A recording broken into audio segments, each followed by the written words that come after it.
பார்த்துட்டு 2 மணி நேரம் என்னை கூப்பிடாமலே டிஸ்கஷன். அப்புறம் உள்ள கூப்பிட்டாங்க. காரணங்களா கேட்குறாங்க, இந்த படைப்பை எதுக்காக எடுத்தீங்க, என்ன ஏது, என்ன இதுக்கு என்ன ஆவணம் இருக்கு. நான் ஆவணங்களை எல்லாத்தையும் எடுத்துட்டு போயிருந்தேன். ஜூனியர் விகடன்லேயே ஒரு வரலாறு தொடங்கி ஒரு கட்டம் போய் நின்று இருக்கு. ஆனந்த விகடனில் கேட்டேன், அவங்க தேடி எடுத்து கொடுத்தாங்க. ஏன்னா என்னுடைய நோக்கம் என்னங்கிறது அவங்களுக்கு தெரிஞ்சதுனால எல்லா ஆவணத்தோடையும் நான் எடுத்துகிட்டு போய் கொடுத்தேன். இவங்க கொடுக்க மாட்டாங்க, இது நடக்கவே நடக்காது, பெரும் சிக்கலாக போகுதுன்னு நான் நினச்சிட்டு இருந்தேன்.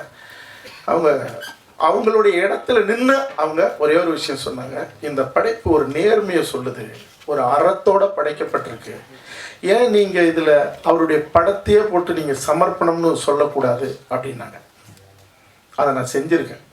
நீங்கள் கேட்ட கேள்வி அதுதான். ரெண்டாவது, இந்த அவங்க வழக்கு போட்டதுங்கிறது எங்கள் அப்பா பேருக்கு கலன் வகிக்கிறது. நான் தம்பி கனலுக்கு இந்த படத்தை பாரு அப்படின்னு நான் கூப்பிட்டேன்.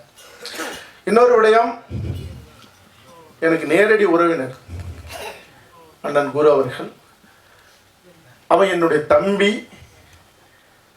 நான் அது சம்பந்தமான கேள்விக்கு வேற எந்த பதிலையும் சொல்லி அவர்கள் மீது எந்த களங்கமும் வந்துடக்கூடாது. அது என் மேலேயே சுமத்தப்பட்டுகிற களங்கம் அது. அதனால சொல்லப்பட்ட குற்றச்சாட்டு எங்கள் அப்பாவுக்கு களங்கம் ஏற்படுகிறது. நீங்கள் படைப்ப பாடல் முன்னோட்டம் மட்டும் பார்த்துருப்பீங்க. அது களங்கம் வந்திருக்கா இல்லையான்னு உங்களுக்கும் தெரியும்.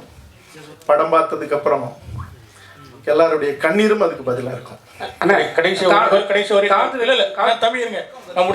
ஒரே நிமிஷம். அதாவது வந்து சார், அவர் காடுவெட்டி குரு வந்து ஒரு எளிய தலைவர், எளிய மக்களுக்காக உழைத்த தலைவர். அவருடைய வரலாற்றை வந்து இவ்வளோ கலர்ஃபுல்லாக சினிமா சமரசங்கள் அதிகமாக வைத்து எடுக்கணுமா, யதார்த்தமாக எடுத்துருக்கலாமே. ஆர்ட் ஃபில்ம் எடுத்தால் நீங்கள் வந்து பார்த்துருவீங்களா?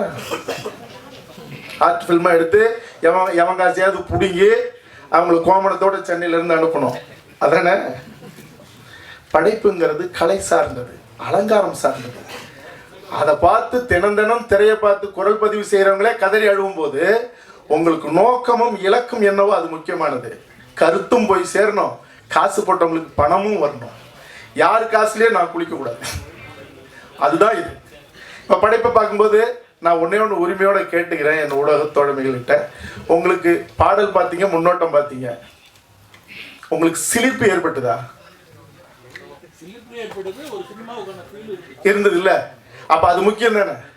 நான் அழுக்கு வேட்டியும் அழுக்கு சட்டையும் போட்டு ஒரு சாதாரண ஒரு ஒளிப்பதிவாளரை வச்சு இல்லை ரொம்ப சாதாரணமாக ஒரு படைப்பை செஞ்சு நான் எடுத்துகிட்டு வந்தா இந்த வார்த்தையை நீங்கள் சொல்லுவீங்களா?